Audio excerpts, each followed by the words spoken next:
don't think I've spoken about that on the show, but I mean, was it a piece of shit? But it's a very specifically ridiculous piece of shit in a way that makes you kind of think, like, there probably is a good movie in here. If it just... they just didn't find it. Yeah, no, man. The whole movie... You know how Oasis's third record is just so... is so fueled by cocaine and excess and bloat. Yeah. And, like, every time someone is not singing, there's a guitar lick that Noel Gallagher's playing, probably because he was off his tits in the studio and thought it was a good idea.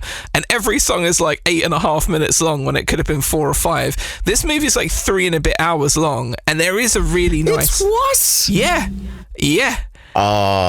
Whatever small hope there was of me going to see that in the cinema has just evaporated. Yeah.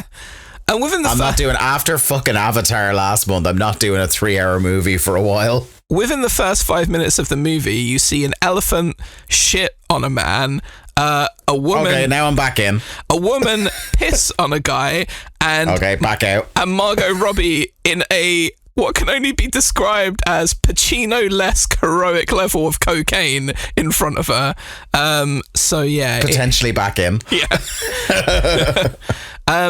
Margot Robbie, by the way, is so good, right? And she and all of the central performances in Babylon, like her and Brad Pitt, obviously you would expect a higher level of performance from, but I didn't know too much about Diego Calva, who is like, he played Manny in the movie. He kind of starts out as just basically a waiter at this excess party, which is happening out, I assume, somewhere on the sort of Mexican-Californian border, and all things guns are blazing and everything going crazy. But he was incredible. So their performances, the three of them, were so good, right? Also, Lee Jun Lee, put Lee Jun Lee in everything. She is wicked.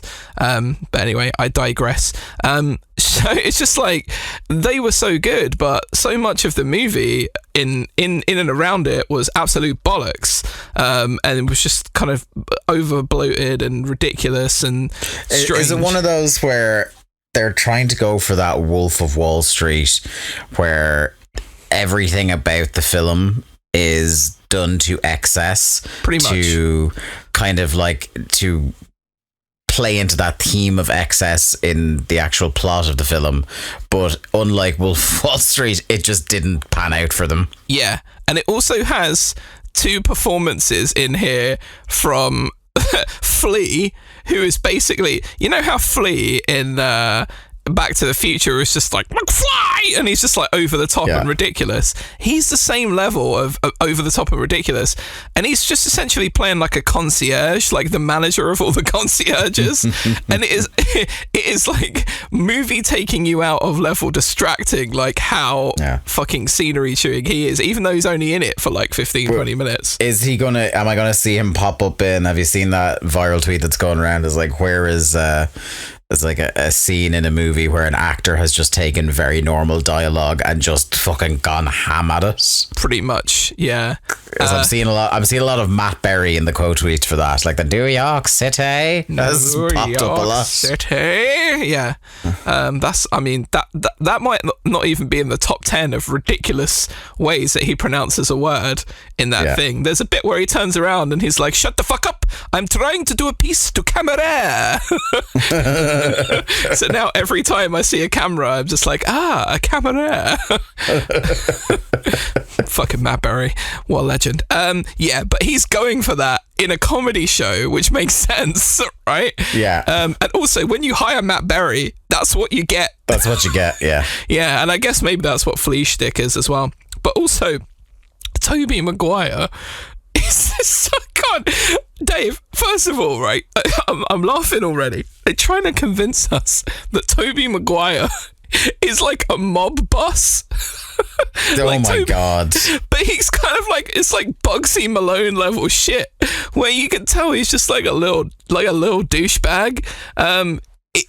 It's like I feel like when he was like in his 20s, he could have pulled off like the little shitty son of a mob boss who was like made a capo by dad. Or like, have you seen Succession? It's on the list of shame. Oh my god! By the way, when you watch that, it's mind-blowingly good. But Kieran Culkin, I've started it, but I haven't I've got like 2 episodes in and then been distracted by other stuff.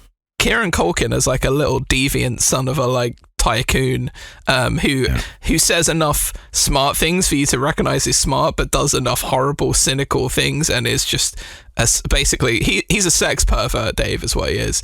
Okay. And Tobey Maguire is kind of do that same thing here, except that he is nowhere near got the same level of grasp on it as what Kieran Culkin had in that show. And like Tobey Maguire is just he's meant to be really scared, and then like Diego Calva and the guy that's, I can't remember the actor that's dragged into the situation with him, where basically Margot Robbie loses a sort of like I think it's maybe poker or another kind of casino-based game, and loses a bunch of money to this scary, in inverted commas, mob boss. And it's played by Tobey Maguire, but he's just basically playing that sort of like cheeky, chappy Tobey Maguire with a grin on his face, but also at the same time trying to be like a weird perv. And it feels wrong. It's pitched. They've given this weird makeup where he has like red around his eyes, I don't know, to make him look more intimidating.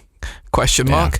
And then he leads them into some sort of dungeon where there's like a massive, what can only be described as a meat castle of a man who's just like pounding people, and he's like looking like he's getting sort of like half turned on, half like really excited about it, and he's just so bad, Dave. I mean, and I like Tobey Maguire, and I was really happy to see him kind of come back in No Way Home and stuff. I'm kind of just loving at the moment that like 1999 is back, because Tobey Maguire and Brendan Fraser are in big box office movies. I can't wait to see that fucking Brendan Fraser movie.